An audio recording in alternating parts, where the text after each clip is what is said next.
Introduction. Hey there. Let me ask you something. When was the last time you spent a day, or even an hour, completely alone, no distractions, no noise, no awkward "what do you want to eat?" debates? In a world obsessed with group chats, dinner plans, and "we should totally do brunch," choosing solitude feels like a radical act. Now, don't get me wrong. I'm not here to trash the idea of human connection. People are wonderful. They make life richer, funnier, and, let's be honest, easier. Who else is going to help you lift that ridiculously heavy couch when you move? But here's the thing, people can also be exhausting. We've all had that moment where, after a long day of work, someone says, "Let's hang out." And you find yourself thinking, or, "I could just sit on my couch, in my sweatpants, with zero social obligations." And guess what? That's not a failure, it's a power move. The truth is, solitude isn't about loneliness, it's about liberation. It's not about pushing people away, it's about pulling yourself closer. It's where you can truly breathe, reflect, and, let's be real, eat an entire pizza without someone judging your life choices. But here's the kicker, being alone isn't just about comfort, it's about growth. And that's where the Stoics come in. These ancient philosophers were the original champions of solitude. To them, alone time wasn't just a luxury, it was essential. They saw it as the key to clarity, resilience, and self-mastery. And guess what? Their wisdom still applies today, maybe even more so, considering Marcus Aurelius never had to deal with Instagram algorithms or group texts that never end. So in today's video, I'm going to show you why I absolutely love being alone. Together, ironically enough, we'll explore 6 powerful reasons why solitude is the ultimate life hack. And don't worry, I've got plenty of relatable examples, a touch of humor, and actionable tips to help you embrace your own alone time. By the end, you'll not only see why solitude is amazing, you'll actually look forward to it. Ready? Let's dive in. Chapter 1, Solitude as a Recharge Station. Modern example. Picture this, it's Friday night, and your friends are texting you non-stop. "Come out. It'll be fun." Fun? Last time they said that, you ended up holding someone's shoes in a karaoke bar at 2 a.m. while they butchered a Mariah Carey song. This time, you decide to stay home. You light a candle, put on your favorite show, and order a pizza meant for 2 but consumed by 1. By Sunday, while your friends are nursing hangovers and existential dread, you're fresh, focused, and glowing like you've been moisturized by angels. Stoic explanation. Seneca, the ancient Roman philosopher, would totally approve of your night in. He believed we should step back from the chaos of life to regain clarity and strength. In his words, we are often busy doing nothing. The Stoics saw solitude as a time to hit pause, recharge, and prepare for life's challenges. Think of it as putting your phone on airplane mode, but for your soul. Action plan. Schedule a weekly recharge night. Treat it like a date with yourself, complete with your favorite activities. Whether it's reading a book, journaling, or just zoning out to your favorite playlist, make it non-negotiable. And remember, pajamas are not optional. Chapter 2, Mastering Independence. Modern example. Let's talk grocery shopping. When you're with someone else, it's all, "Do we need more kale?"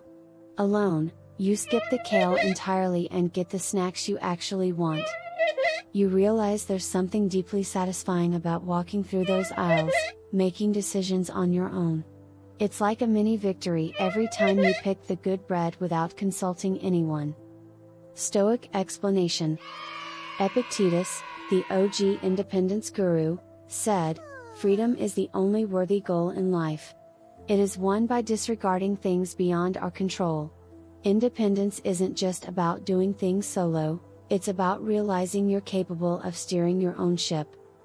Every solo grocery run or solo trip to IKEA is a Stoic exercise in self-sufficiency. Action plan.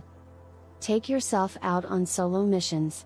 Start small, grab coffee by yourself or take a walk in a new neighborhood. Then level up, plan a solo day trip or learn a skill without asking anyone for help. The goal? Build confidence in your ability to navigate life solo, pineapple pizza choices and all. Chapter 3, The Clarity of Unfiltered Thoughts. Modern example. Social media is like being stuck in a room where everyone's shouting their opinions at full volume. It's overwhelming. Then one day, your phone dies. At first, you panic. But soon, you notice something, your own thoughts, clear and uninterrupted, like rediscovering a favorite book you forgot you owned. Alone with your thoughts, you realize you've been craving sushi for 3 weeks and also that maybe, just maybe, Karen was wrong about pineapple on pizza. Stoic explanation. Marcus Aurelius called solitude a retreat within your own soul. The Stoics believe that clarity comes from stepping away from distractions and allowing your mind to sort itself out. It's like Marie Kondo in your brain, you clear the clutter and find what sparks joy, or at least what makes sense. Action plan. Start a daily thought detox. Turn off your phone, close your laptop, and spend 10 minutes just sitting with your thoughts. It'll feel awkward at first, like being at a party where you don't know anyone. But soon, you'll start to enjoy the calm. Bonus points if you write down your insights, they might just surprise you. Chapter 4, Freedom from Validation. Modern example. You post a selfie, wait for the likes, and nothing. Panic sets in. Did you pick the wrong filter? Is your hair doing that weird flippy thing again? Now, imagine a world where none of that matters. You eat that slice of cake without photographing it, wear mismatched socks without judgment, and laugh at your own jokes, even the bad ones. That's the freedom of being alone.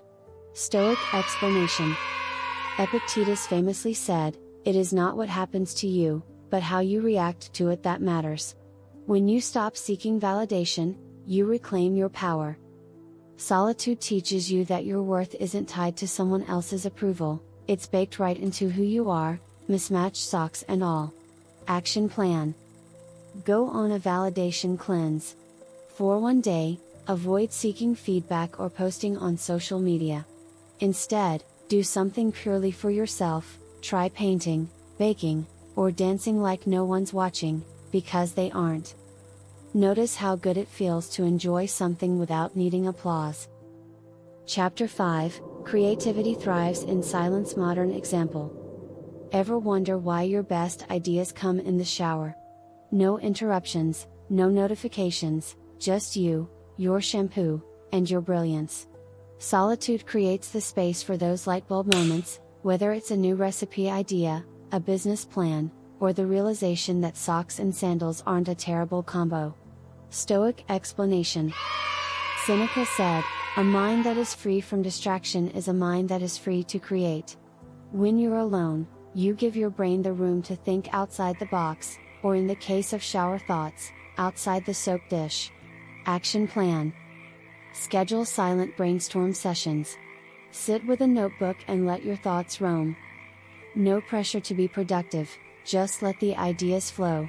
And if inspiration strikes mid-shower, keep a waterproof notepad handy. Chapter 6, Cultivating Inner Peace. Modern example. You're sitting in a quiet cafe, sipping your coffee. No phone, no chatter, just the gentle hum of life around you. For a moment, you feel like the main character in an indie film, and everything's in slow motion. You're not lonely, you're at peace. Stoic explanation. Marcus Aurelius taught that tranquility comes when you stop caring about what others think. Solitude isn't an absence of people, it's the presence of calm. It's where you find your center and realize that life's most beautiful moments often happen in stillness. Action plan. Practice mindfulness during your alone moments. Whether it's drinking tea, taking a walk, or sitting in a park, focus entirely on the present. Notice the details, the taste, the sounds, the textures. These moments of mindfulness will become tiny oases of peace in your day. Conclusion. So there you have it, 6 reasons why being alone isn't just acceptable but absolutely glorious. We've covered everything from recharging your mental batteries to mastering independence, finding clarity, ditching the need for validation, sparking creativity, and discovering a deep sense of inner peace. And let's not forget the greatest perk of all: no one's there to steal the last slice of pizza. Here's the thing: solitude isn't about avoiding people, it's about embracing yourself. It's the ultimate act of self-care, self-discovery, and, dare I say, self-love. The Stoics knew this, and they didn't even have the luxury of noise-canceling headphones or the Do Not Disturb feature on their scrolls. They understood that true strength, creativity, and peace come from within, and the best way to access it is through moments of quiet reflection. But let me be clear, this doesn't mean you should become a hermit who only emerges for snacks and sunlight. Balance is key. Solitude is your secret weapon for growth and clarity, but it's also what makes time with others more meaningful. When you've spent time understanding yourself, you show up for others as a better, more present version of you. So, the next time someone calls you out for spending a Saturday night alone with a book, a movie, or just your thoughts, smile and remember this: solitude isn't boring, it's empowering. It's where you become the main character in your own story. And if this video inspired you to embrace a little more alone time, or even if it just gave you a good laugh, why not give it a like? And hey, if you want more of this blend of Stoic wisdom and modern life hacks, hit subscribe. You might be alone while watching this, but trust me, you're part of a pretty amazing community here. Thank you for spending your precious time with me today. Now, go forth, find your solitude, and enjoy every glorious second of it. See you in the next one.